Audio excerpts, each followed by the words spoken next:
Aujourd'hui, on a vraiment la chance de vous présenter des résultats qu'on n'a pas présentés encore, donc qui éventuellement, là, on est aussi en train de rédiger un article à ce sujet.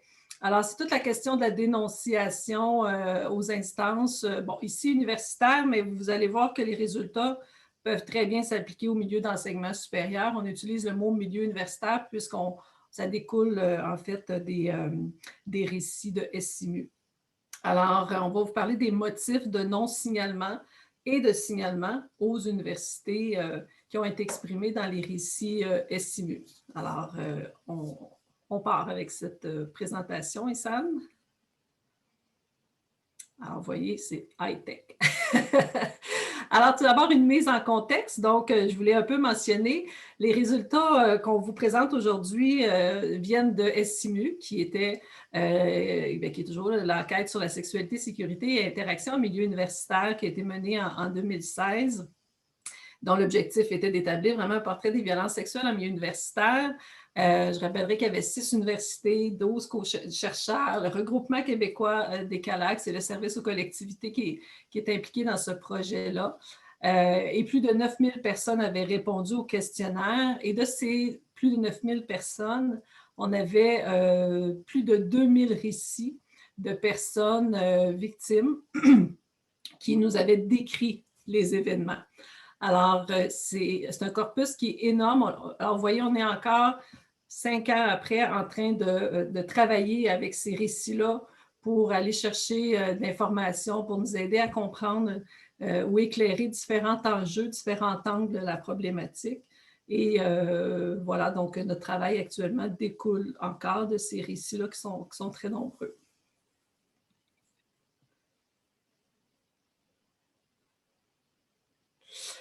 Et plus spécifiquement, en fait, à la Chaille, il y a un projet qui est financé par le CRSH, qui est un développement partenariat, dont le titre, vous le voyez, c'est « Violences sexuelles dans les milieux d'enseignement supérieur, enjeux pour la prévention, la pratique et la recherche ». Alors, c'est, sans rentrer trop dans les détails, mais c'est vraiment, encore une fois, un projet interdisciplinaire, intersectionnel. Sectionnel, c'est ça, donc où il y a 12 chercheurs, encore une fois, pas les mêmes, mais 12 chercheurs de plusieurs universités. Donc, 6 organismes communautaires et c'est un projet qui réunit à la fois donc, des personnes au Québec, mais également en Ontario et au Nouveau-Brunswick. Et dans le cadre de ce partenariat-là, donc c'est un gros projet de recherche étalé sur 3 années. Donc, on est dans notre 2e année. Le premier objectif était de mieux comprendre, en fait, les enjeux associés à la violence sexiste et sexuelle en milieu d'enseignement supérieur, justement par l'analyse des 2000 récits. 2 autres objectifs aussi sont présents dans ce projet-là, qui est le volet 2, qui est de documenter la variabilité des trajectoires des personnes victimes à la suite d'un signalement à l'établissement. Et ensuite, au final, ce projet-là, c'est qu'on vise à développer des instruments, autant qu'ils vont nous servir en recherche, mais qui vont servir aussi au milieu d'intervention. Alors, 3 objectifs, on a 3 comités qui travaillent en parallèle, donc un objectif par comité, et c'est dans le cadre du premier objectif, donc du premier comité, que ce travail-là a été effectué. Issan, on peut passer à la suivante.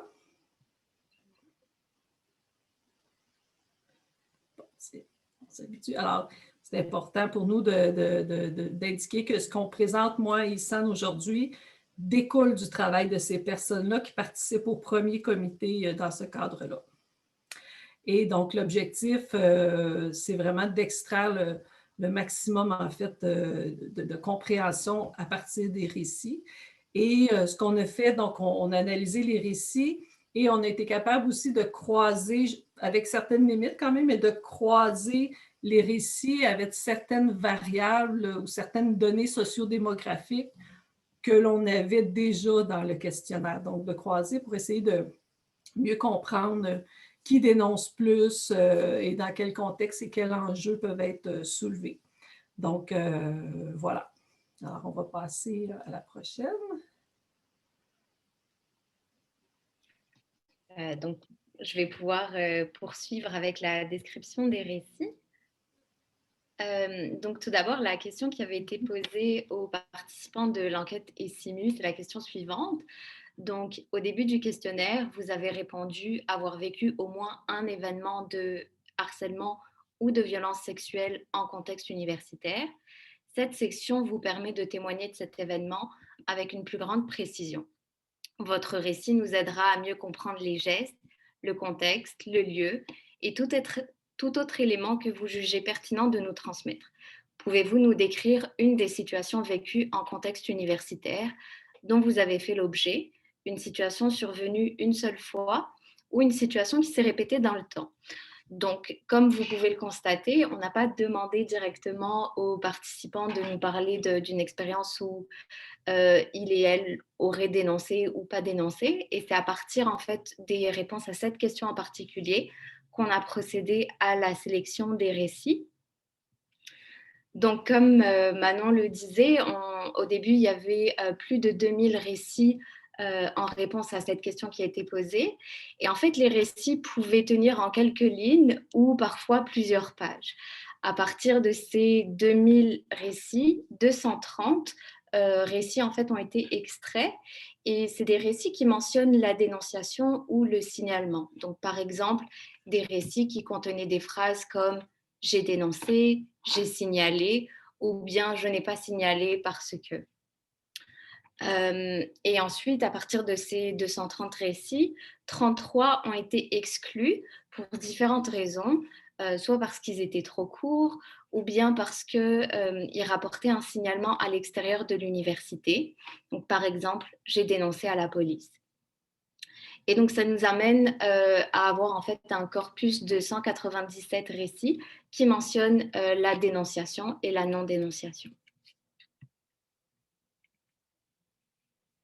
Et justement, en fait, avant de plonger plus en détail dans les récits puis les résultats, on va juste préciser quelques petites définitions.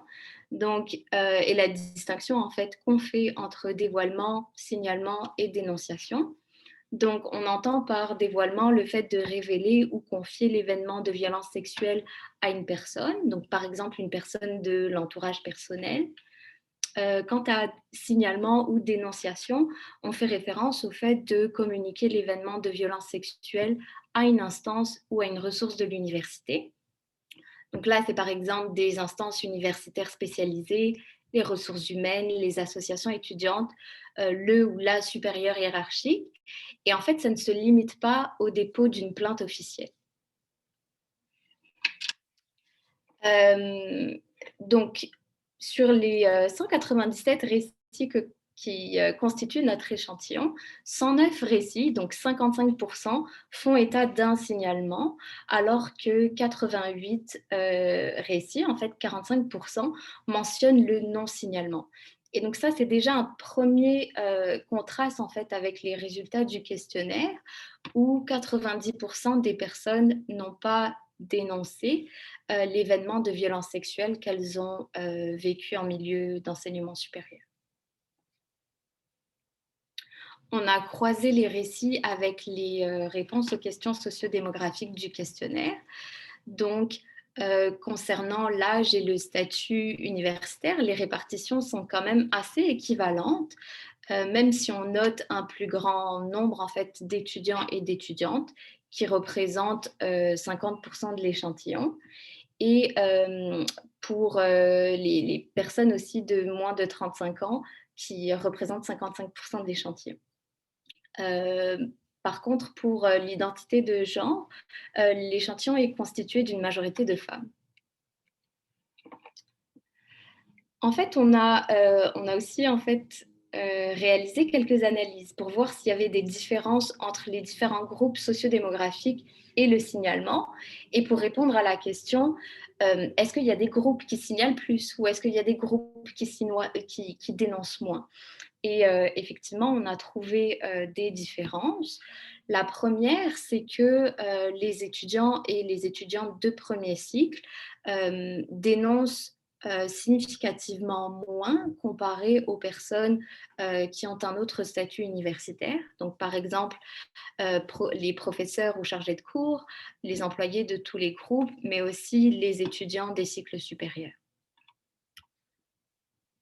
L'autre différence dans le signalement que nous avons relevé, c'est une différence qui est liée à l'âge et on a constaté que les personnes de moins de 25 ans ont significativement moins tendance à dénoncer que les personnes plus âgées. Et je termine par préciser en fait qu'on n'a pas trouvé de différence selon le genre. Maintenant qu'on a parlé de ces premiers résultats sociodémographiques, on va pouvoir passer aux résultats des motifs. Oui, alors souvent on parle des motifs de non-signalement. Nous, on a décidé aussi de présenter les motifs de signalement et de débuter avec ça. Donc, qu'est-ce qui fait qu'à l'intérieur de nos récits, qu'est-ce que les gens nous ont exprimé en fait comme motif ou comme motivation impliquée dans la décision de signaler ou de dénoncer? Encore une fois, on n'entend pas plainte nécessairement. Donc, même c'est dans de très rares cas où est-ce que les récits vont jusqu'à une plainte formelle, donc une plainte administrative. Mais on parle de communiquer l'événement ou les événements là, à une personne ou une instance de l'institution. Alors, vous voyez ici, on a 4 principaux résultats, puis on va aller plonger dans chacune d'elles, mais de façon générale, si on va avoir un aperçu, donc les 4 motivations, c'est la volonté de mettre fin au comportement, c'est la présence de la peur d'un malaise extrême et même d'une menace qui a été exprimée de la part de la personne qui a commis les gestes, une prise de conscience aussi de l'expérience de victimisation, et des encouragements ou incitations de l'entourage à dénoncer. Alors, on va plonger dans la première. On a extrait aussi, on a extrait des extraits, oui, ça se dit bien. On a pigé des exemples dans les récits pour illustrer en fait chacun des résultats. Bien sûr, je sais que parmi plusieurs personnes qui sont présentes, ce n'est pas des résultats qui vont vous surprendre parce que c'est des choses qu'on entend lorsqu'on travaille, par exemple, auprès des personnes victimes. Mais là, on le voit dans un contexte bien précis qui est les milieux d'enseignement supérieur. Alors, pourquoi les gens dénoncent? Donc, la première catégorie, donc c'est vraiment de la volonté de mettre fin au comportement.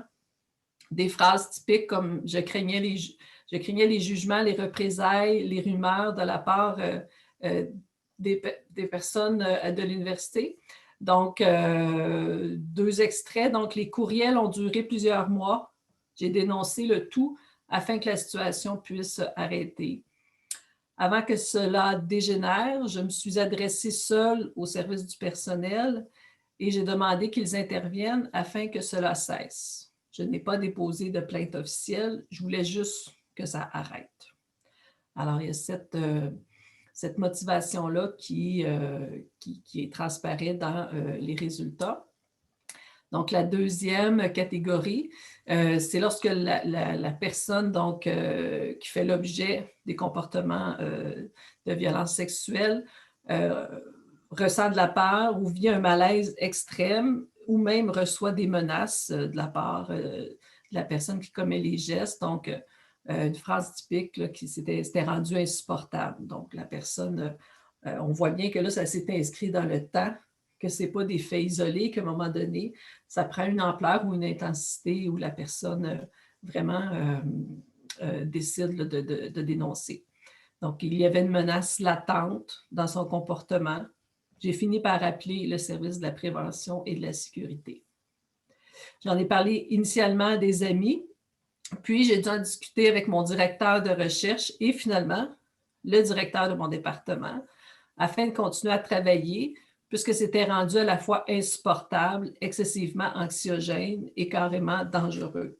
Donc, on voit ici que le sentiment de sécurité, même la menace implicite ou explicite, là, pouvait vraiment être à la base d'une motivation à signaler. La troisième catégorie, donc pourquoi les personnes vont dénoncer, c'est l'incitation de l'entourage à dénoncer.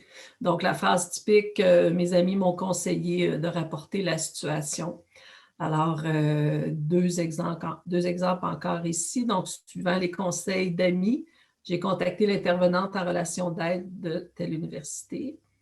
où j'ai d'abord croisé un ami. Ça, c'est une situation où ça venait presque juste d'arriver de mémoire. Donc, j'ai croisé un ami et je lui ai raconté la situation. Il m'a conseillé d'aller voir un agent de sécurité pour lui faire part de ce qui venait de se passer. J'ai donc agi selon son conseil. Donc, lorsqu'on dit que l'entourage aussi peut avoir un rôle important, donc cette catégorie-là va dans ce sens-là, en fait.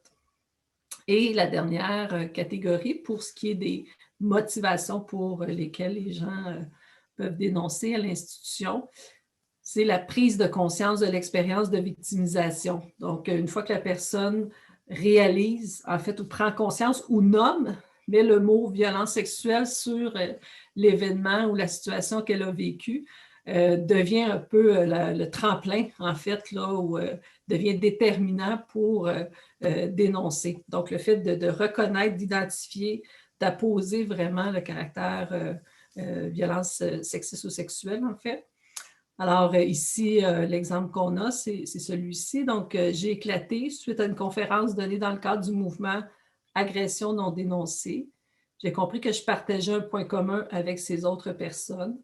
Et bon, la suite du récit, c'est qu'à partir de ce moment-là, la personne a fait des démarches pour aller communiquer l'événement à son institution.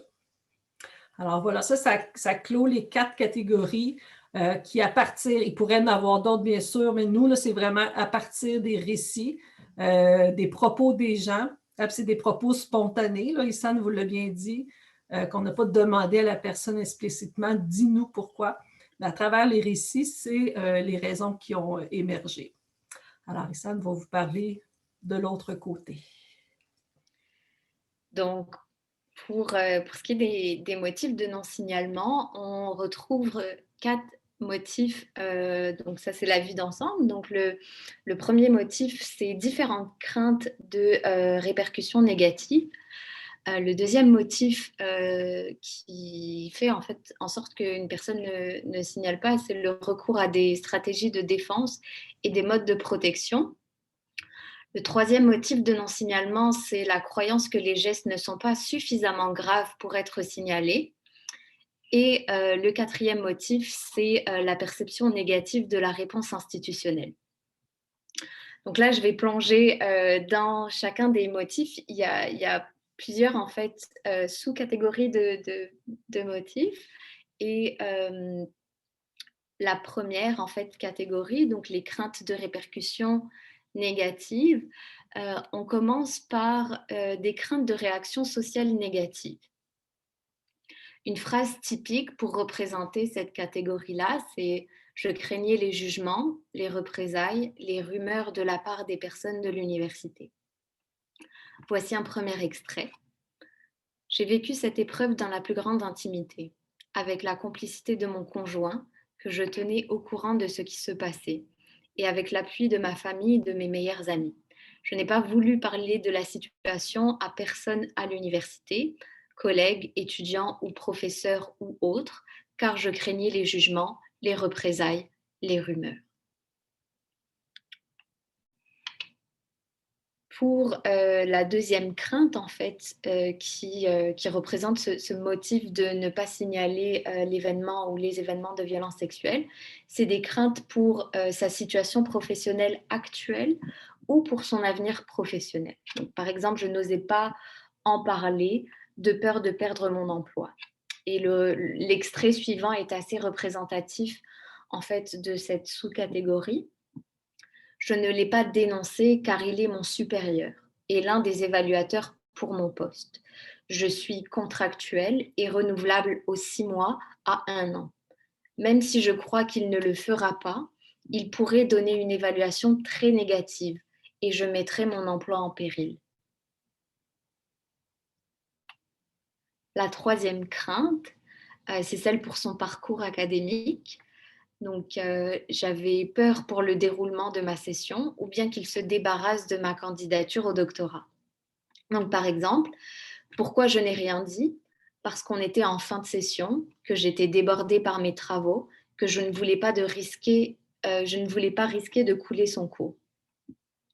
Donc là, encore une fois, on est dans les craintes en fait qui font que des personnes nous rapportent qu'elles n'ont pas signalé l'événement dont elles ont été victimes.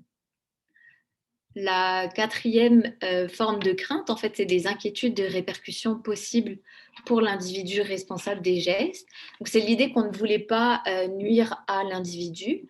Donc, par exemple, je me sens mal, je crains de dévoiler ce qui s'est passé ou de porter plainte, de crainte de détruire la vision que mon directeur a de cette personne. Je sais que mon directeur serait extrêmement peiné de voir le futur de cette personne compromis et en quelque sorte, pour ne rien détruire, je ne porte pas plainte. Donc là, on est vraiment dans encore une fois, la peur en fait pour l'autre personne, donc de ne pas lui nuire, qui est exprimée en fait comme raison de ne pas dénoncer l'événement de violence sexuelle. Et enfin, la dernière forme de crainte ou de peur, c'est celle pour sa sécurité physique ou celle de ses proches. Donc, j'avais peur qu'ils s'en prennent à moi. Je ne porte pas plainte non plus parce que j'ai peur des représailles, mon agresseur m'ayant déjà fait des menaces par rapport à ma sécurité physique ou à celle de mes proches. Donc ça fait le tour des différentes formes de craintes qui ont été évoquées dans les récits comme raison en fait de non-signalement. Là, on passerait au recours à des stratégies de défense et à des modes de protection. Donc la première, c'est donc de recourir à des modes de protection, des stratégies d'évitement. Donc par exemple, c'est l'idée que je fais tout ce que je peux pour éviter d'être dans ces parages. 2 extraits. J'arrive encore plus tôt pour être certaine de ne pas les croiser. Ou encore, j'ai donc développé des stratégies pour passer le moins de temps possible assise, remise de correction à la hâte, placer des rendez-vous juste après pour ne pas passer trop de temps avec, etc. La deuxième forme en fait de stratégie qui va être utilisée plutôt que d'utiliser le signalement, c'est le recours à la confrontation ou à la menace de dénoncer. Donc la phrase typique, c'est « je l'ai menacé de porter plainte pour qu'il arrête ». Et un extrait, c'est « je n'ai pas eu à porter plainte, j'ai la chance d'avoir pu réagir fortement, bruyamment et directement devant public, supporté par mes autres collègues. Les harcèlements ne se sont pas poursuivis. » Donc dans cette catégorie-là, c'est l'idée que je n'ai pas eu besoin de dénoncer car j'ai utilisé cette stratégie-là et ça a permis en fait de mettre fin au comportement. La troisième grande raison qui a été évoquée dans les récits de non-signalement, c'est la croyance que les gestes ne sont pas suffisamment graves pour être signalés. Donc à l'intérieur, on a 3 croyances en particulier. Donc ce n'était pas du harcèlement grave, c'était anecdotique, banal, bénin, ordinaire, ou encore ça n'est arrivé qu'une fois, je n'allais plus jamais le revoir. Voici des extraits pour chacune de ces croyances-là. Je n'ai pas reporté cette situation car je crois d'une part qu'il s'agit d'une situation grise, qui ne constitue pas en tant que telle une agression, bien que ce soit pour moi des sollicitations sexuelles non sollicitées.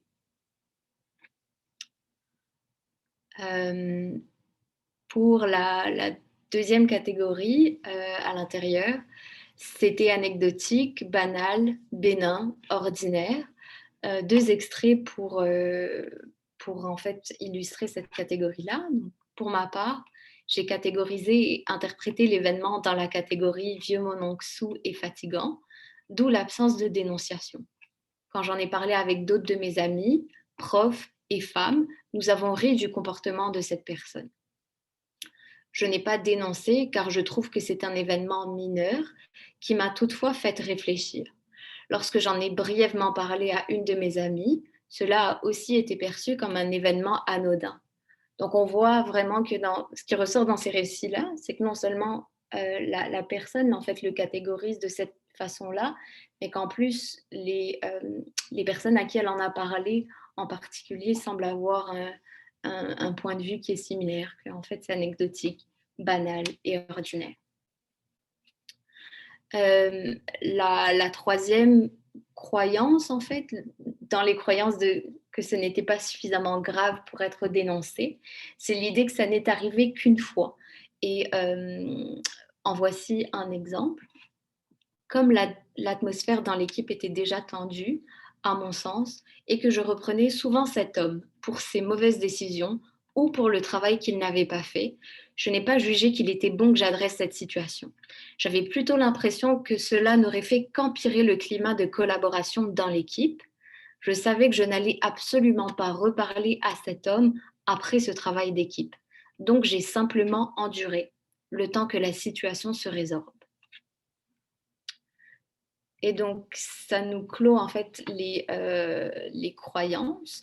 Et la dernière raison qui a été exprimée comme motivation à ne pas signaler les événements de violence sexuelle, c'est la perception négative de la réponse institutionnelle. Donc, la première perception, c'est la perception en fait qu'il faut avoir des preuves pour pouvoir dénoncer, qu'il faut avoir des preuves pour démontrer que l'événement de violence sexuelle a vraiment eu lieu. Voici 2 extraits. Dans les 2 cas, c'était ma parole contre la leur. C'était inutile de dénoncer faute de preuves. À la rigueur, on les aurait qualifiés au maximum de vieux vicieux, sans plus. Le deuxième extrait, c'est on a souvent l'impression que l'université n'agit pas avant que ce soit une situation considérée grave et avec des preuves à l'appui. Preuves que je ne pouvais avoir. La deuxième perception est celle d'un manque d'impartialité et de fiabilité à cause de témoignages d'autres personnes. Donc c'est vraiment l'idée que j'ai entendu des histoires d'horreur sur le traitement des plaintes d'agression sexuelle. En voici un extrait. De toute façon, ayant entendu des témoignages d'étudiantes en situation semblable à la mienne qui ont fait appel au processus de l'université pour dénoncer leur agresseur, je ne peux vraiment pas dire que je fasse confiance aux mesures en place ou que j'ai envie de m'y exposer. Donc, ce qui ressort encore, c'est que le fait d'avoir entendu des témoignages d'autres personnes sur le traitement des plaintes contribue à avoir une perception négative de la réponse institutionnelle et ça, en retour, est utilisé comme motif de non-signalement. La troisième perception négative est en rapport avec le manque d'informations sur le processus ou sur les ressources disponibles dans l'institution. Donc, c'est l'idée ou la phrase typique de à qui signaler à l'université. Voici 2 exemples. C'est en discutant avec des collègues que je me suis rendu compte qu'il agissait de la même façon avec plusieurs filles. Je n'ai pas dénoncé cet événement à personne, car je ne savais pas trop à qui m'adresser.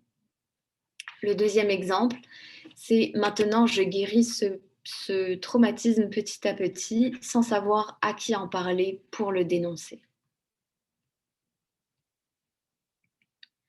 Et enfin, la quatrième sous-catégorie, on est toujours dans les perceptions négatives de la réponse institutionnelle. C'est en lien avec le fait que les démarches sont vues comme étant trop compliquées, trop exigeantes, que le processus est long en fait. Donc voici 2 exemples. Je ne vois pas l'intérêt de me compliquer la vie en faisant une plainte. Ou encore, bref, la raison pour laquelle je lui ai jamais vraiment rien dit ou dénoncé, c'est le temps, l'énergie et les étapes. Donc ça clôt les 4 formes de perception qui font partie de la perception négative qui est encore utilisée comme motif de non-signalement. Et on va pouvoir passer aux principaux constats qui ressortent de ces analyses-là. Donc, qu'est-ce qu'on peut dire, qu'est-ce qu'on peut retenir de tous ces résultats? Donc, encore une fois, ici, je soulignerai que au comité, on se saisit au comité d'encadrement donc, du projet, on se saisit, on discute, on est dans le processus de vraiment tirer les faits les plus saillants, en fait. Alors, c'est une amorce de discussion qu'on vous présente aujourd'hui, alimentée par le comité. Alors, Issane, je crois que tu y vas avec le premier. Oui, effectivement. Donc, le premier constat, c'est que les rapports de pouvoir ajoutent des obstacles à la dénonciation. Donc, d'abord, on a vu que les étudiants et les étudiantes de premier cycle et les personnes de moins de 25 ans ont tendance à moins dénoncer que les personnes qui sont plus âgées ou les personnes qui ont un autre statut universitaire. Et donc, ces groupes-là, en particulier, auraient moins de pouvoir, moins de portée et moins de recours. Et c'est ça qui pourrait expliquer qu'ils dénoncent significativement moins. Et ce qui ressort également toujours dans ces enjeux de pouvoir-là, c'est que c'est la perception que les personnes qui ont un statut hiérarchique plus élevé sont plus difficiles à dénoncer. Et on peut expliquer ça par le privilège, le pouvoir que leur octroie leur statut. Ça, en fait, c'est valable autant pour les rapports hiérarchiques étudiants-professeurs, employés, gestionnaires, les rapports de pouvoir inégaux qui sont reliés au genre, au statut, à l'âge. Et justement, en fait, plusieurs récits ont soulevé le manque d'impartialité des universités, qui sont vues comme étant à la fois juges et parties. Donc ça rajoute un obstacle supplémentaire à la dénonciation. Un autre élément, c'est, vous l'avez peut-être repéré au fur et à mesure des résultats qu'on vous présentait, on voit qu'il y a à la fois des enjeux individuels et des enjeux collectifs, une espèce de tension, je dirais, de balancier entre des motivations qui sont entre la préservation de soi et la prévention de d'autres situations de violence sexuelle. Donc, d'une part, se préserver, se protéger, ne pas s'exposer à des répercussions négatives, ne pas s'exposer à des conséquences qui seraient néfastes pour soi. Donc, autant au niveau psychologique, au niveau académique, au niveau professionnel. Donc, se préserver sa santé physique, sa sécurité aussi. Et d'autre part, quand même, toutes des préoccupations qui sont là de vouloir avertir ou protéger d'autres personnes, prévenir qu'il y ait d'autres personnes qui soient victimes pour qu'ils ne recommencent plus. Donc, on sent qu'à l'intérieur de ces motifs qui sont évoqués, il y a ce balancier-là aussi, où on pourrait également dire une espèce de balancier entre le coût et les bénéfices aussi. Hein, quand on entendait c'est lourd, c'est compliqué, une personne une étudiante par exemple, qui est en pleine session, qui doit fournir beaucoup d'efforts, beaucoup de temps, donc de penser à rajouter dans sa session des démarches, donc l'espèce de lourdeur, de complications que la personne peut y voir versus le bénéfice. Donc, on voit que tout ça est mis dans la balance. En contrepartie, ces personnes-là, même si ce n'est pas ce qui ressort là, des résultats, mais on l'entend beaucoup, c'est la même chose, on préfère le parallèle au niveau criminel, mais on entend beaucoup, pour que ça change, ça prend des plaintes. Donc, la personne a aussi cette pression-là, en fait, là, reçoit aussi cette pression-là de dire, ben, si on veut que ça change, si on veut qu'il n'y en ait plus, si on veut que ça réduise, ben, il faut porter plainte. Donc, toute cette pression-là ou ce message-là, et d'une part aussi la préservation de soi, donc de se protéger individuellement. Donc, je pense que bien sûr, on sait que c'est important de respecter la décision, mais on ne peut pas faire fi du fait que ces personnes-là ressentent cette tension-là et vivent avec ou négocient ou prennent des décisions avec ces différents éléments-là. Puis dans les coûts et les bénéfices, mais on ne peut pas dire non plus qu'il n'y en a pas. Hein, on ne peut pas essayer de convaincre les personnes qu'il n'y en a pas, puisque là, aujourd'hui, on ne vous a pas présenté d'autres résultats, mais des fois, les histoires se déroulent bien, Mais des fois, il y a des personnes qui ont, on les a vues dans les récits, il y a quand même des personnes qui ont eu un grand nombre là, qui ont eu des conséquences aussi, qui ont pu vivre de l'exclusion, perdre leur emploi, donc, ou être obligés de se réorienter. Donc, on ne peut pas dire non plus qu'il y a zéro risque et il y a zéro conséquence négative pour les personnes. Donc, dans ce balancier-là du coût-bénéfice, on pourrait aller plus loin dans les réflexions puis dire, bien, quels sont les bénéfices? Et là, je pose la question, j'ai certains éléments de réponse, mais ça pourrait peut-être être des discussions tantôt. Donc, quels sont les bénéfices réels pour les personnes, pour la communauté? Quelles sont les retombées pour l'individu? Quelles sont les retombées pour la communauté? Dans les bénéfices, quand on fait aussi le balancier entre les coûts et les bénéfices, bien, on peut comprendre aussi pourquoi il y a tant de revendications pour notamment la communication des sanctions. Parce que ça, c'est une façon de voir que le coût vaut la peine d'une certaine façon si les sanctions ou si les conséquences, si la réponse institutionnelle est appropriée. Donc, il y a vraiment toutes ces différentes tensions-là. Et évidemment, nous, on tenait absolument aussi à souligner que ne pas dénoncer, c'est aussi prendre action.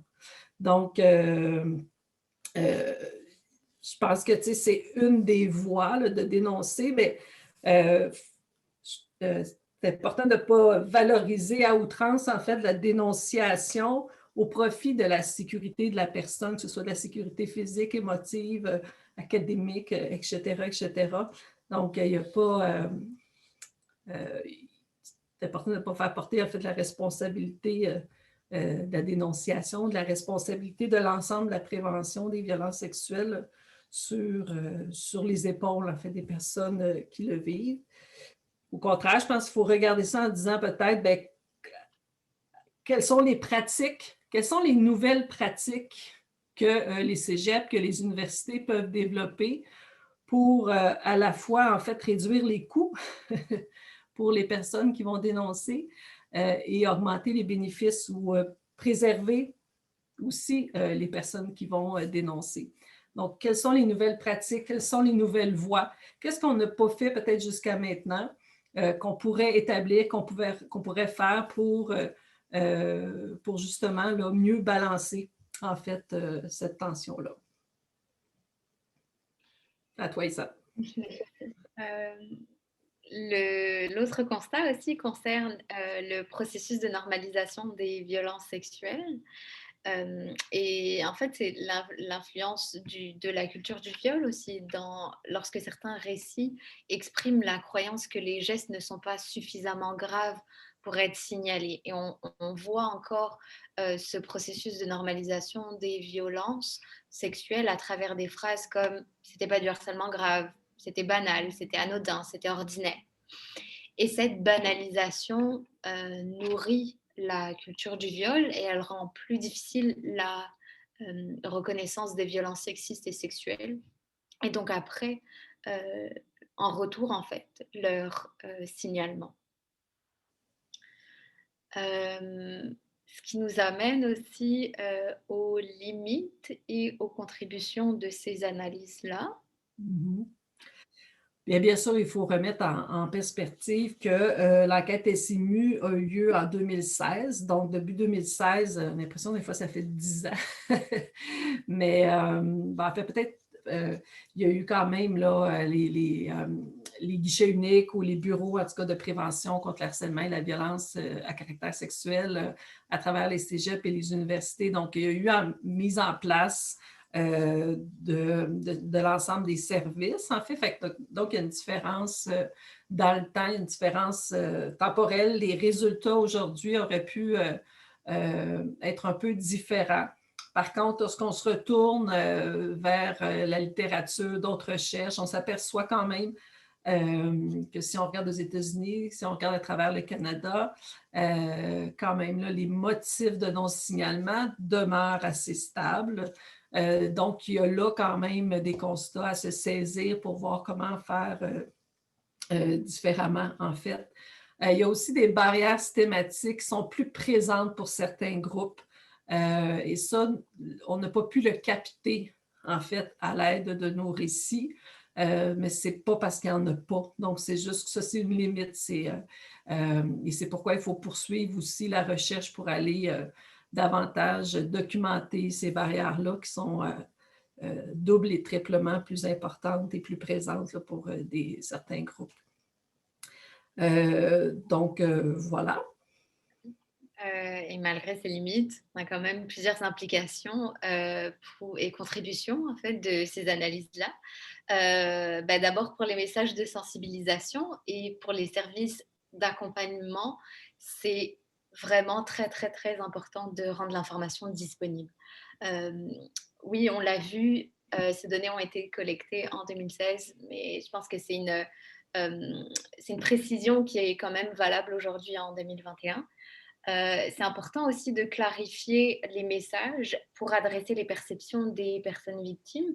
Et justement, les établissements d'enseignement supérieur doivent être plus clairs, plus transparents sur plusieurs questions. Donc, par exemple, quels sont les services? Quelles sont les différentes options des victimes? C'est quoi les exigences en termes de preuves? Quels sont les délais?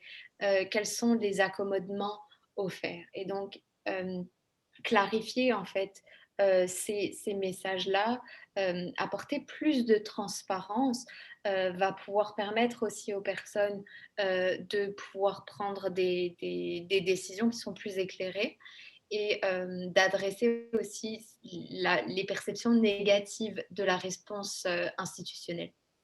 Et il ressort également l'importance de centrer les efforts et les campagnes de sensibilisation sur les besoins des personnes victimes. Donc, comme on l'a vu, quelquefois, le besoin de la personne, c'est de dénoncer. Quelquefois, c'est de ne pas dénoncer. Donc, ça prend d'autres types d'interventions à mettre en place pour pouvoir répondre à leurs besoins, en fait, à leurs besoins de sécurité. Voilà, maintenant je te laisse compléter par rapport à ce point-là. Oui, bien en fait, on parlait aussi là, que les résultats de d'autres études convergent aussi dans ce sens-là. Donc, je sais qu'il y a plusieurs personnes qui sont dans les cégeps, qui travaillent dans les cégeps. Donc, vous savez, on a révélé les résultats de pièces là, récemment, qui était le projet intercollégial portant sur la violence sexuelle au milieu collégial. Et on arrive aussi à des motifs similaires. Donc, lorsque je disais au début, on vous a présenté aujourd'hui des résultats issus de SIMU, donc on parlait d'université, mais pour moi, c'est clair quand même là, que c'est transférable là, aux différents milieux. Puis, ce qui peut être dans le sens constructif, c'est, je ramène peut-être la question que j'ai posée tantôt, mais quelles sont les pratiques qu'on pourrait développer qui, justement, comme Issane le disait, répondent bien aux besoins de sécurité. Donc, se sentir en sécurité, c'est lorsque je n'ai pas été victime de violence ou lorsque je l'ai été, comment je peux aussi continuer dans mon milieu, que je dénonce ou pas, mais comment je peux poursuivre dans mon milieu, dans un milieu d'études, dans un milieu de travail, hein, qui est supposé d'être sécuritaire, sain et égalitaire. Donc, comment je peux poursuivre? Alors, comment on peut mieux, collectivement, à travers les cégeps et les universités, répondre aux besoins de sécurité. Donc, comment on peut remplir ce rôle-là? Il y a des avenues qui ont été proposées par le passé, donc, et je pense que ça méritera une réflexion, en fait, dans les prochains mois, prochaines années avec vous.